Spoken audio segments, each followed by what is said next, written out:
Դասի ժամին, ընդմիջման ժամանակ, նույնիսկ տուն գնալիս, սմարթֆոնը միշտ դպրոցականի ձեռքում է։ Անհրաժեշտություն, թե կախվածություն է բջջային հեռախոսը։ Երբ որ անհրաժեշտության պահը գալիս է, որ ես առանց հեռախոսի պետք է անցկացնեմ ու առավել եւս ինչ-որ հետաքրքիր զբաղմունք ունեմ առանց հեռախոսի, ես մեծ հաճույքով առանց հեռախոսի եմ անցկացնում։ Բայց ժամանակ է լինում, որ ես առանց գիտակցելու հեռախոսի մեջ եմ մտնում, ուղղակի առանց ուրիշ հետաքրքիր զբաղմունք ունենալու պատճառով։ Մարդիկ, ովքեր ուղղակի կախված են լինում ու շատ ժամանակ, երբ որ ես իրանց ասում իջնենք, իրենք զբաղված լինում իրենց հեռախոսները եւ կարող են մերժել։ Ես հիմա սովորում եմ ճապոներեն լեզու մեթոդով, որ պետք է լիքը նայեմ, էլի, ճապոներեն ինչ-որ բան, այդ պատճառով ես պետք է ոնց որ այդ գadgetների մեջ շատ լինեմ։ 6-ից մի քիչ շատ ժամ։ Ֆիլմեր եմ դիտում, երաժշտություն եմ լսում ու խաղեր եմ խաղում։ Գրեթե օրվա մի 2-3 ժամը։ Իհարկե զգում եմ, որ կախվածություն կա, քանի որ ասենք դասերը հիմա կախված է լինում հեռախոսից ու ավելի շատ երեխաներին տանում են թվայնացման հեռախոսի մեջ են, որ ավելի շատ ունեցեք հեռախոս, տնայինները հեռախոսով են լինում, դրա համար հիմիկվա երիտասարդների կեսի շատը սենց ասած հեռախոսների մեջ է։ Կրթական յուրաքանչյուր հաստատություն ինքն է որոշում հեռախոսը վերցնել թե տալ աշակերտին։ Մանկավարժը պնդում է, ամբողջական արգելք սահմանել դժվար է, դասագրքերի բովանդակության մի մասը հենց թվային նյութերի վրա է հիմնված։ Ուսումնական հաստատություն միանշանակ է, որ արգելել, կանխել սմարթֆոնների օգտագործումը չենք կարող, որովհետև ունենք ուսումնական գործընթացի համար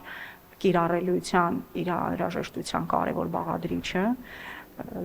շատ նյութեր կան, որ ուսուցիչները փորձում են այդ նյութերի բացը լրացնել հենց սմարթֆոնների միջոցով, եւ դրանով պայմանավորված մենք չենք կարող լիարժեքորեն արգելել սմարթֆոնների օգտագործումը։ Մանկավարժը պատմում է, որ դասն անցկացնում են հեռախոսներով, դասագրքերում տեղեկատվությունը քիչ է։ Օգնության է հասնում երեխաների սիրելի սմարթֆոնը։ Անգլերենի շրջանակներում շատ ենք օգտվում, դասապրոցեսին էլ ենք օգտվում, որտեղ գրքերում վարժությունները սահմանափակ են, տեքստերը սահմանափակ են, իսկ լեզվի զարգացման համար մեզ հավելյալ ինֆորմացիա է պետք, հավելյալ ռեսուրս, եւ այսպես ասած հեռախոսները օգտագործում ենք որպես գիրք եւ դասի ընթացքում եւս շատ ժամանակ ստիպված ենք լինում հեռախոսներից օգտվել։ Անգլերենի ուսուցիչը, որը մշտապես դպրոցահասակների հետ շփման մեջ է, առանձնացնում է սմարթֆոնի դրական ու բացասական կողմերը։ Դրական կողմերից կարող եմ ասել, որ սմարթֆոնները բազմաթիվ անգամ հեշտացրել են մեր առօրյան, ինչպես նաև կրթության ոլորտում, որովհետև եթե ես հիշեմ իմ դպրոցական տարիները, երբ որ ինձ պետք էր որոշակի ինֆորմացիա հայթայթել, ապա դրանք միայն գրքերն էին, անել սովետական հանրագիտարանները, որոնց մեջ չկար ինֆորմացիայի զարգացում։ Այս պահի սմարթֆոնները, որպես կրթության ոլորտի մի մաս, կարող են նպաստել երեխաների ուսումնառության բարձրացմանը,